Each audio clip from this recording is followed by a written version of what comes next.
Energy System Modeling Exercise 7.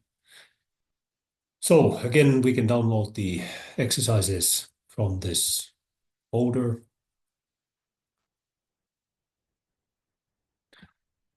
So let's extract it here.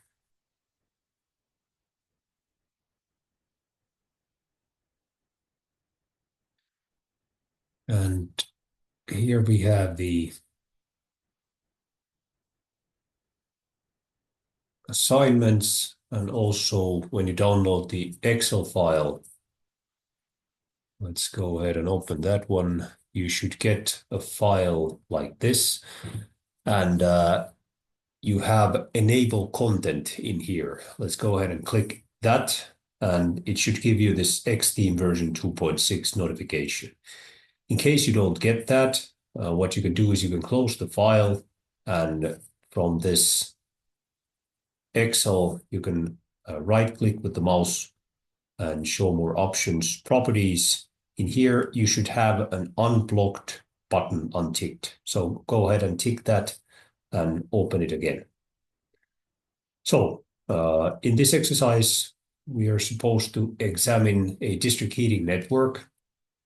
So the district heating network has a production plant and a consumption. It has a certain pipe length and pipe size with a absolute roughness stated to be 0.005.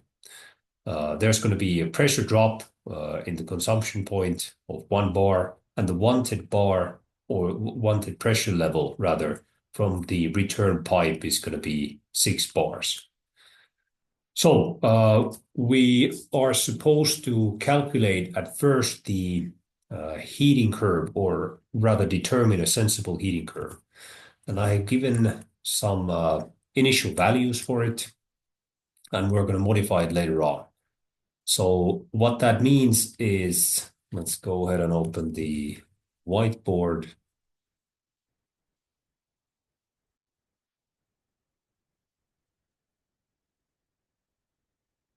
And the ambient temperature. So ambient temperature and temperature in the network.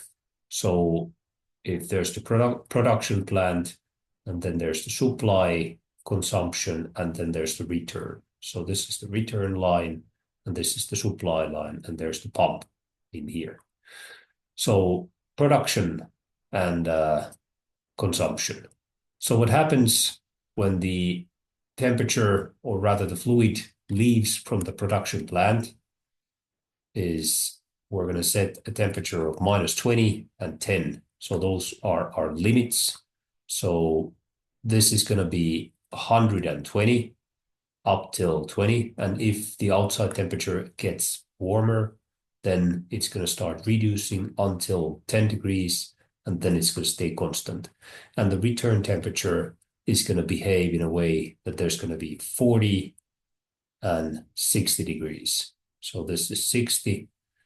This one was 75, and this one was 40. So whenever the temperature is in between here, you can see from the temperature curve how the system is operated. So how much heat is extracted from the system is based on the temperature difference in here. So let's go ahead and make these curves. So I'm going to start from determining in Celsius from -30 to +30, the outside ambient temperature. So let's go ahead and mark the ambient in there. I'm going to just do this manually. So T ambient. And then I'm going to have T return in Celsius and T supply in Celsius. So the return temperature is going to be, if our external temperature is below -20, then it's going to be 120. And then let's make another if statement. If the outside temperature is going to be above 10 degrees, then give me 75 degrees. And then I'm just going to put 1 in here for the time being and explain this one. So this is the slope related to this one.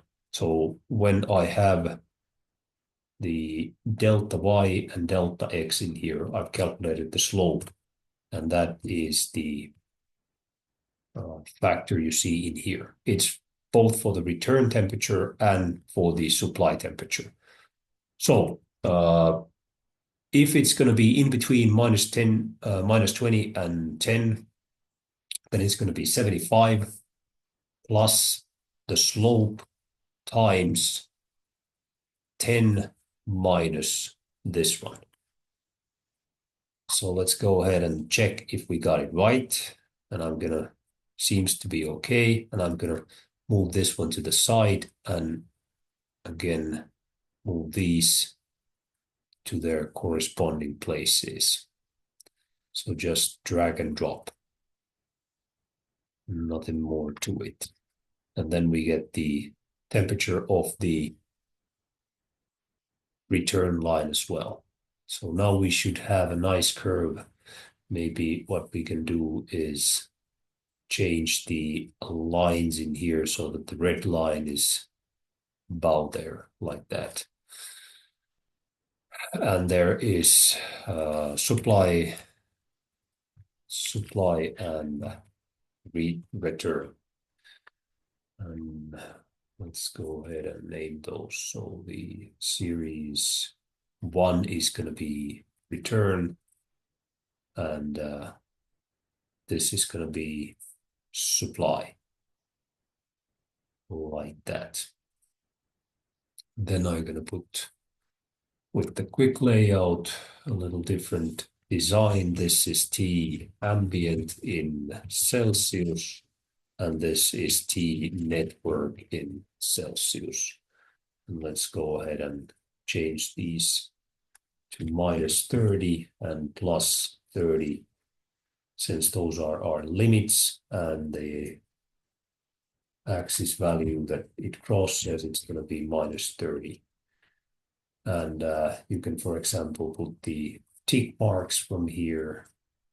It's what I usually do, and it's good to use black lines in here. So I'm going to change those ones as well. Plus, let's change the font to be black, so we have a nice figure, and ditch the border rather, not the fill. Okay, so now if we were to change this one to 110, it's going to change accordingly, and I might want to lock this one to, for example, 140. So now whenever I change this one to 120, it's going to change accordingly and not scale it again. So the next thing we have to do is use the Excel file DH consumption sheet to determine the consumption as a function of ambient temperature.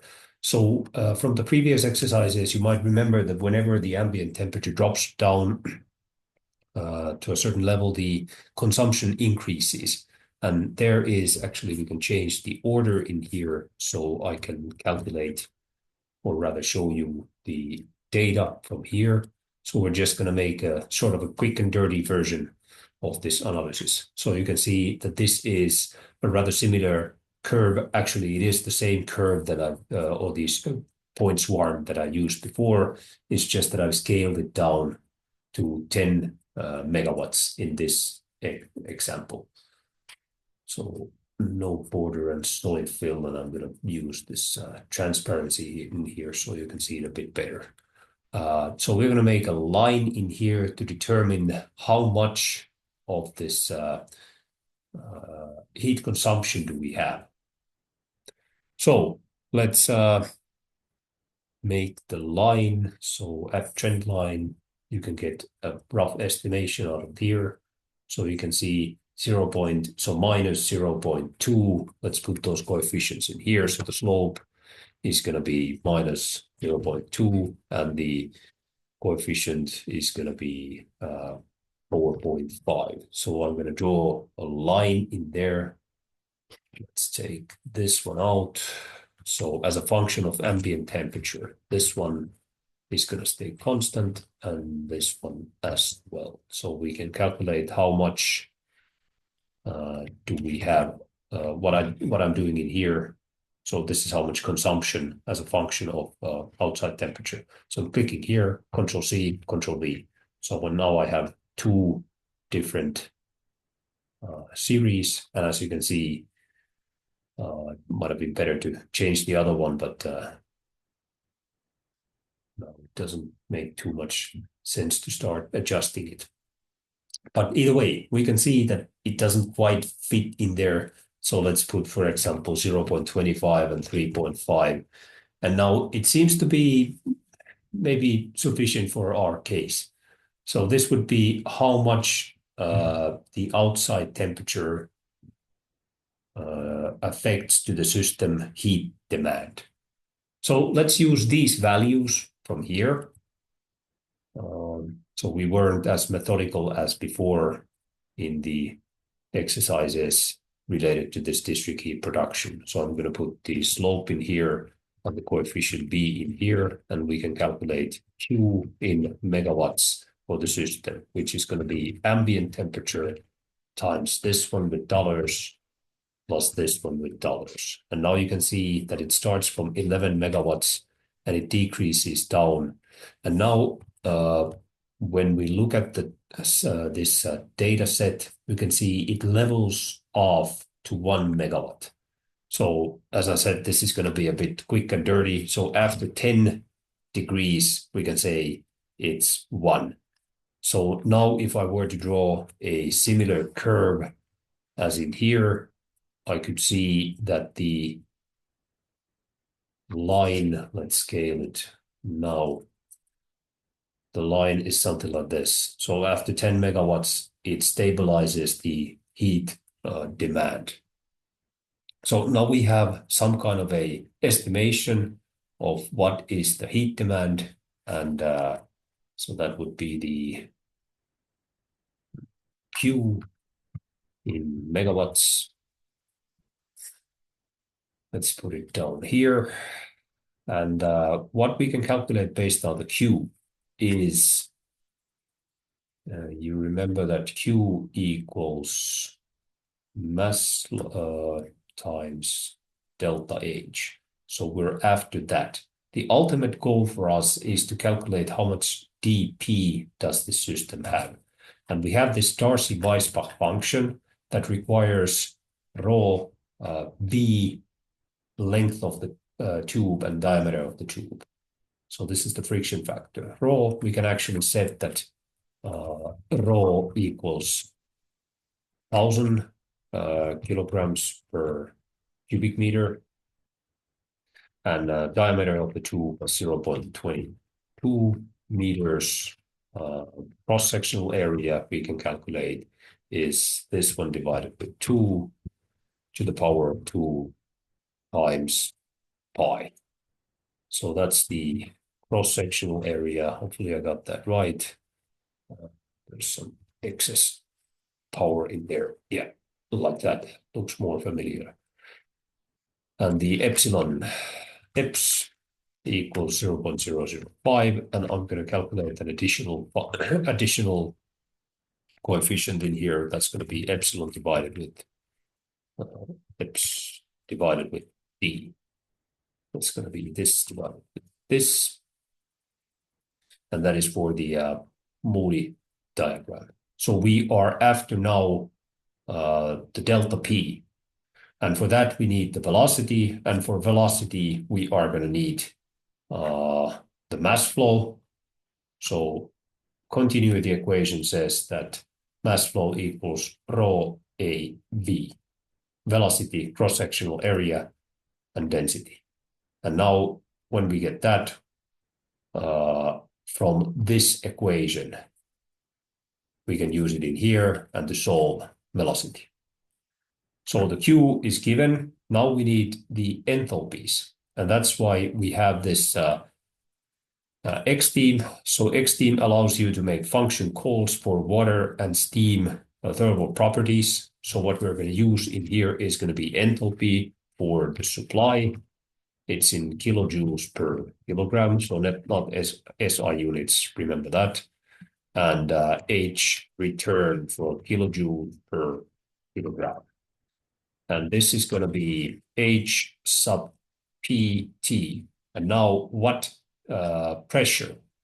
So we know the initial pressure is going to be 8 bars, so we can say it in here, and that stays constant. And then what we have is the initial supply temperature, which is 120.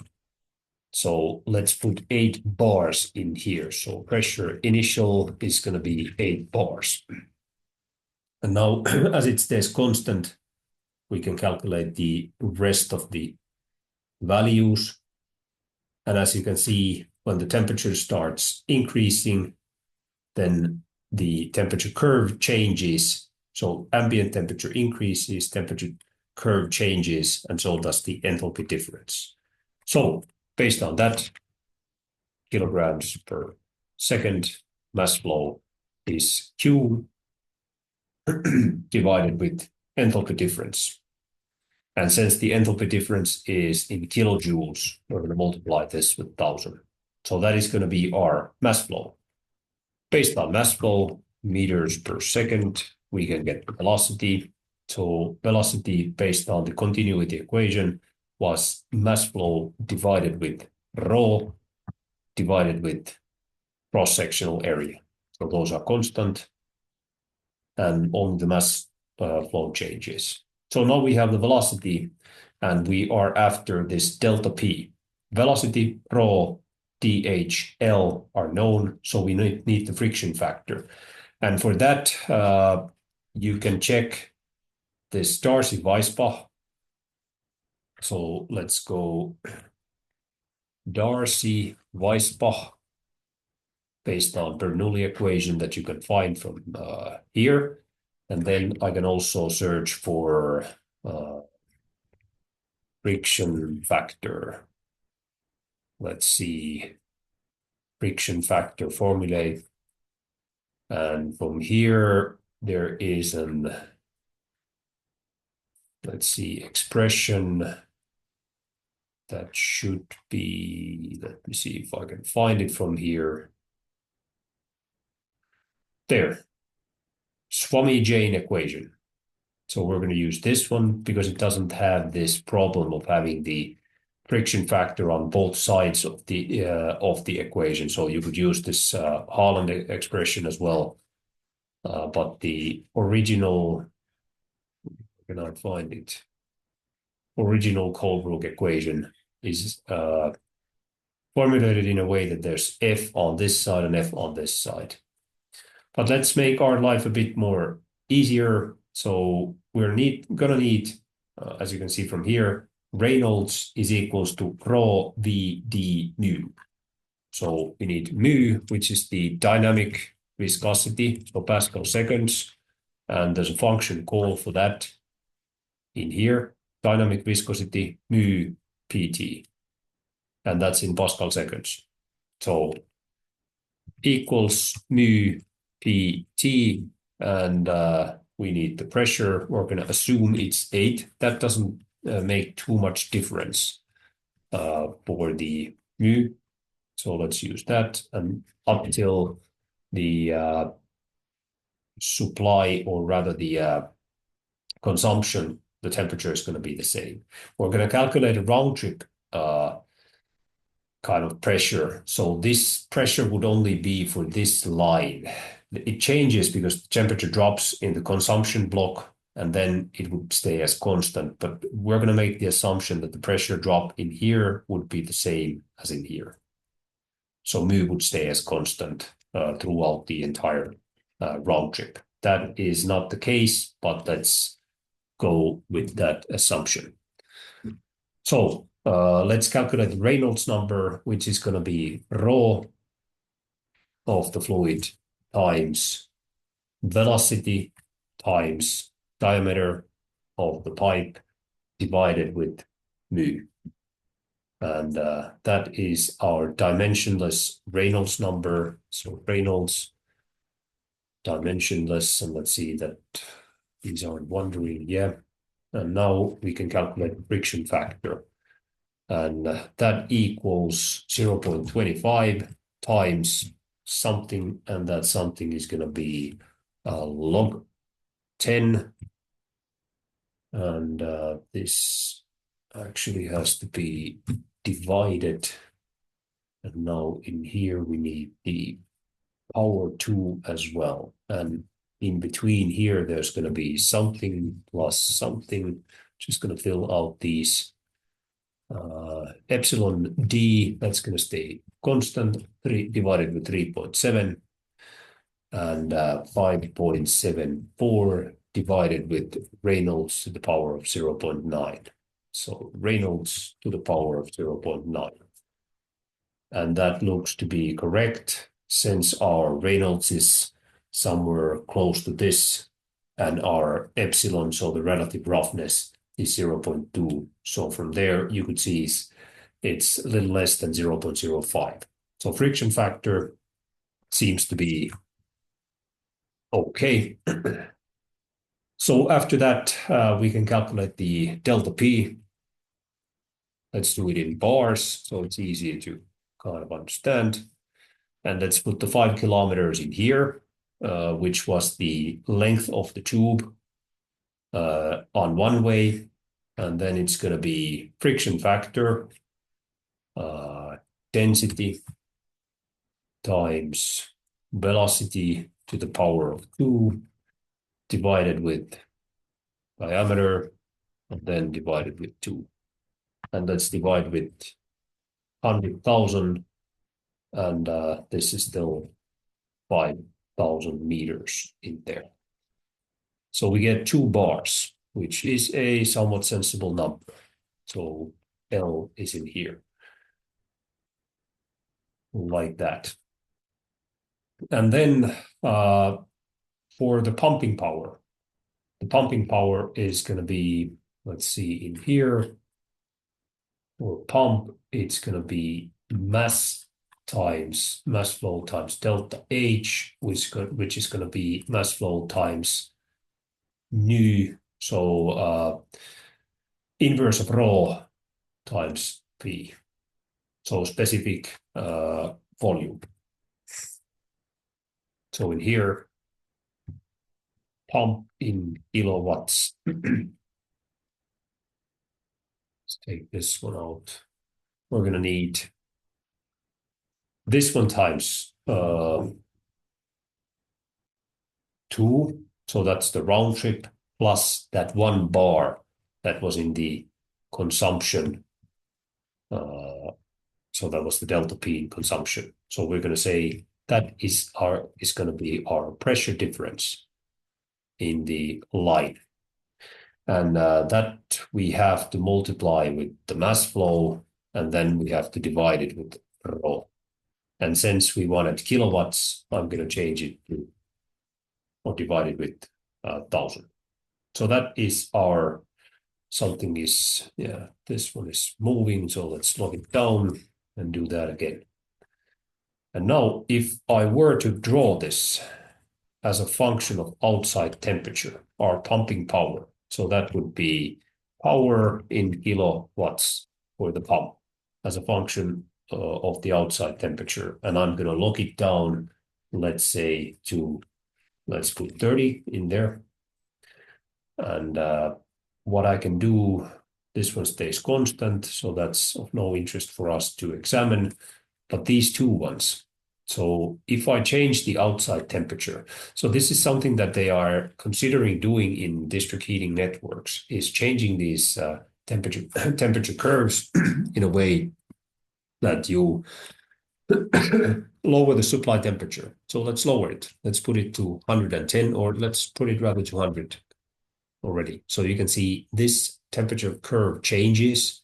So there's less heat losses from the pipe to the exterior. But you can see the pumping curve actually dramatically increases because it's to the it's straight directly proportional to the second power of velocity.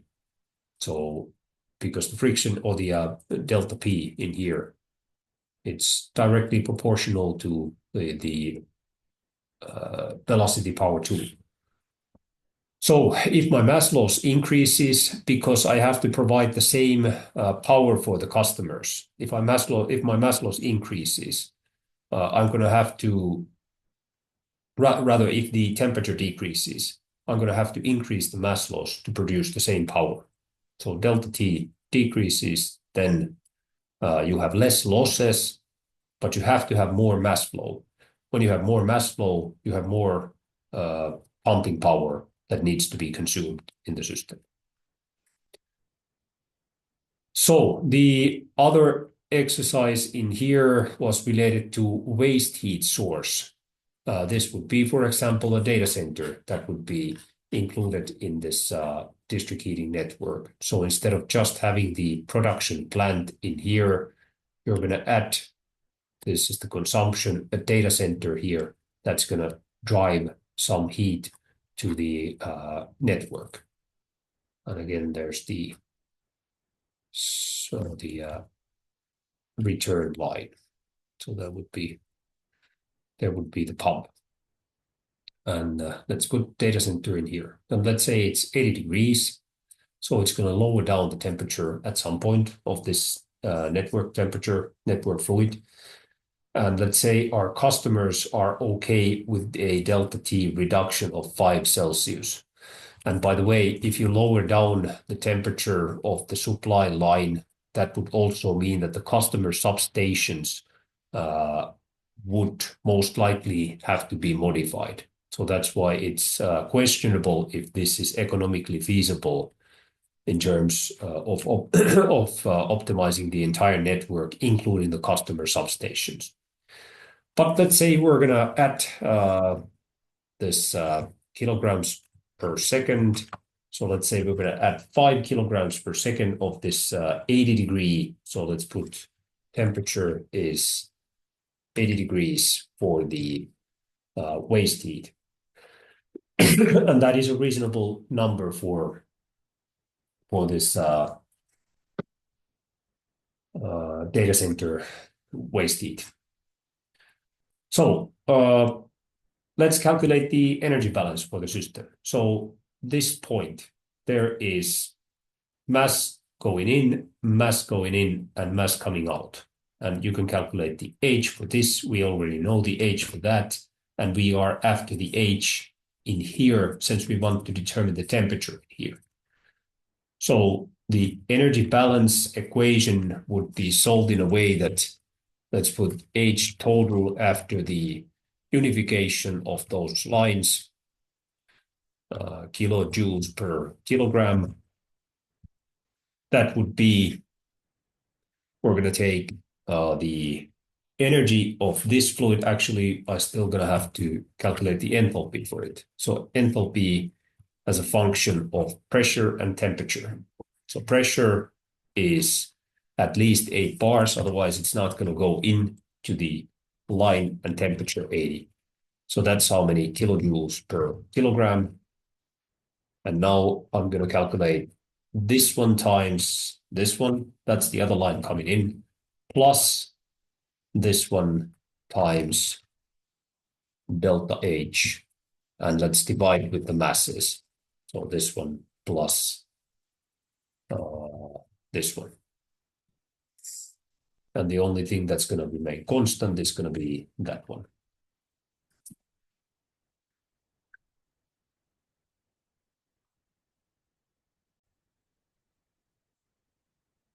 So now we have the enthalpy for the outcoming flow, and we can determine the temperature of the outcoming flow from there. So that would be the temperature that's coming for the customer. So before, we're going to change it now to 120. And let's calculate it now. So temperature as a function of H and P, or P and H. So P is 8 bars and H is this one after the mixing. So that's going to be 114. And let's actually, we can calculate the delta T directly for the customer. So that let's subtract this one, 120. Yeah. So this would be a decrease of 5 Celsius. So now individually for all of those ambient temperature values, you would have to see that if I decrease this one, for example, to 4.5, 4.6, you could do this with cold seek. You can see that we get close to 5 degrees.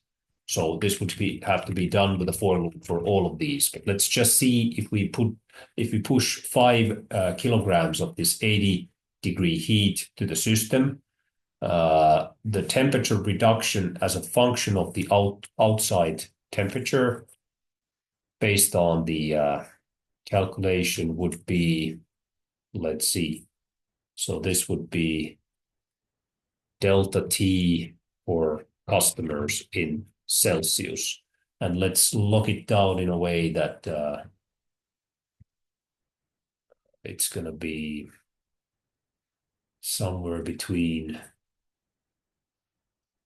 10 and -10. So now we have that curve, and what it tells us is that if we were to do in wintertime this kind of an arrangement, that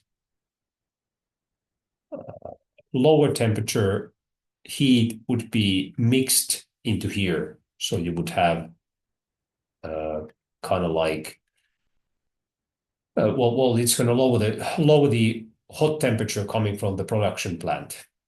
So the customers have to deal with a bit less supply temperature, and the kind of limit is 5 Celsius. So if we see from here, if we use 5 kilograms of that waste heat, at this point, -20, it's going to be a bit too much for the system. And that is because in here we have more consumption and more mass flow required. And in here during summertime, when ambient temperature rises, it's going to be a much easier situation, since the district heating network has actually lower temperature than the network. So that's why this is positive in here. So that is the first part of the assignment, the district heating network. And then we have the second network, which is we're going to use the same. So there's a natural gas network, and we're going to use the same flow equations. So the idea is to determine how much pressure does this joint have to have, in a way that this kind of a line provides 50 bars and 1 cubic meters for the customer. And after that, when you've determined the joint pressure, you can calculate what is the customer pressure in here. So either you determine the pressure or the consumption, the flow, but it cannot be overdefined. So you cannot give both pressure and consumption and pressure in here. Then you would have to have a valve that you can regulate the flow with. So let's calculate this one at first. Let's put joint and customer 1. So in there we have the initial values, and by the way, let's calculate the cross-sectional areas in here at first. So let's put these ones in here and change D with A into heat here. And now this is going to be this one divided with 2 to the power of 2 times pi. So that's how many meters squared is in here. So after that, we're going to assume that the pressure between the lines, or rather in the junction, so let's put P junction, is going to be 55 bars, for example. We're going to calculate the average pressure. So pressure average is going to be this one plus 50 divided with 2. So that's how many bars, and we can utilize that to calculate the average row in this line. So that's the property that we want to kind of iterate with. So this is based on the ideal gas law, pressure in pascals times rather molar mass divided with RU divided with T. So that's how many kilograms per cubic meter we get out of that one. And again, we need the velocity and the continuity equation. Since we have the volume flow in here, we can just say that volume flow divided with cross-sectional area in this pipe is going to be our velocity. So that's how many meters per second is the velocity. And then we move on to the Reynolds number. So Reynolds number was velocity times rho times characteristic length or diameter, in this case, this one, divided with dynamic viscosity. The dynamic viscosity would actually change, but we're not going to use that in here. And since I calculated the friction factor in here, I already have the formulation for Excel. So this one needs to be epsilon divided with D. So let's put epsilon divided with diameter into here. And then this one is going to be the Reynolds number. So it seems to be a reasonable value, and you can check that also from the Moody chart that it corresponds to the one that we got in here. So then delta P is going to be the line length, and let's remember to use meters.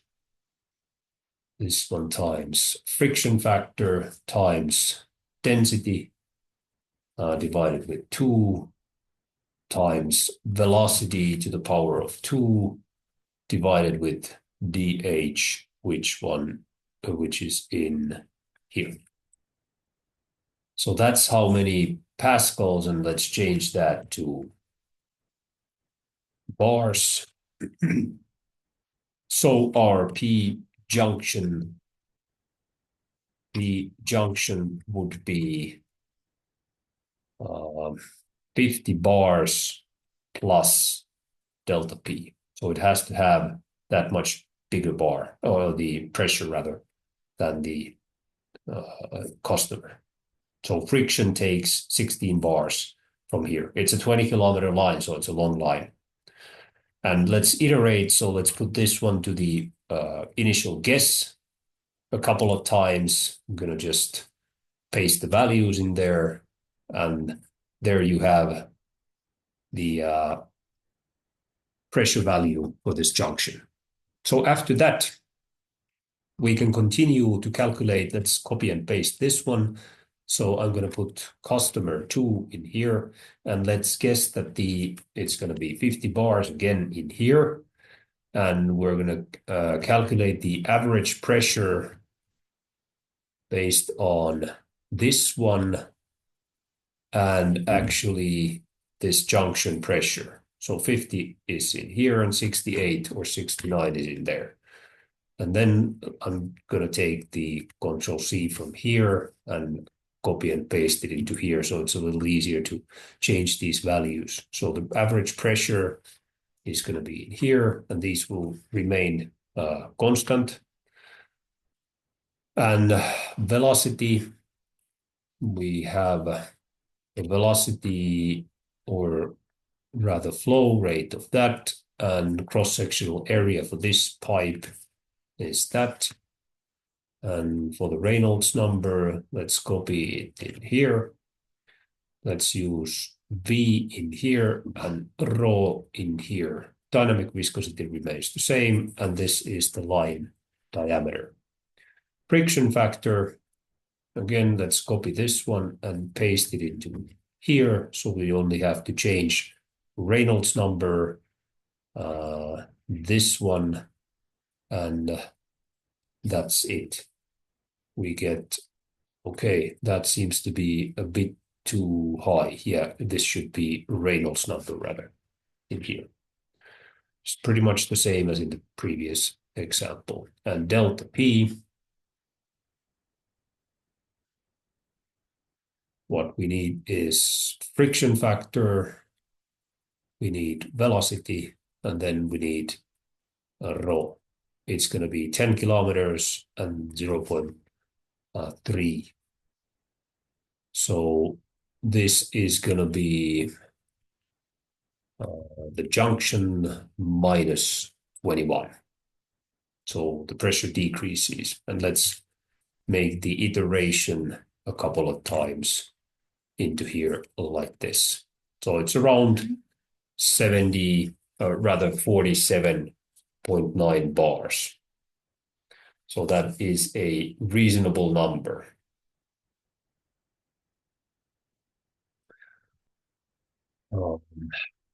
Then let's do the S1.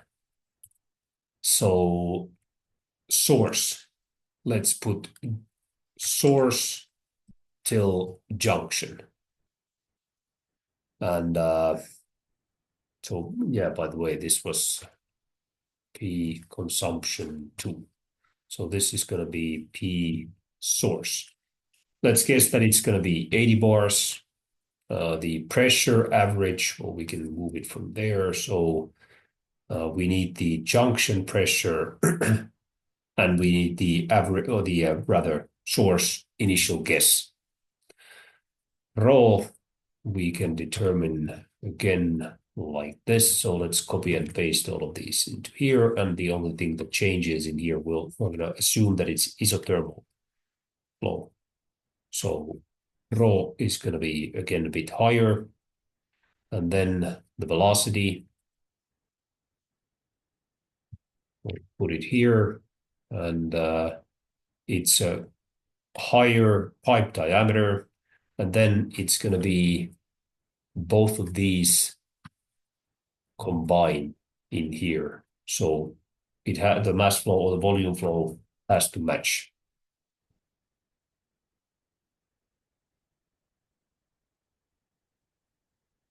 And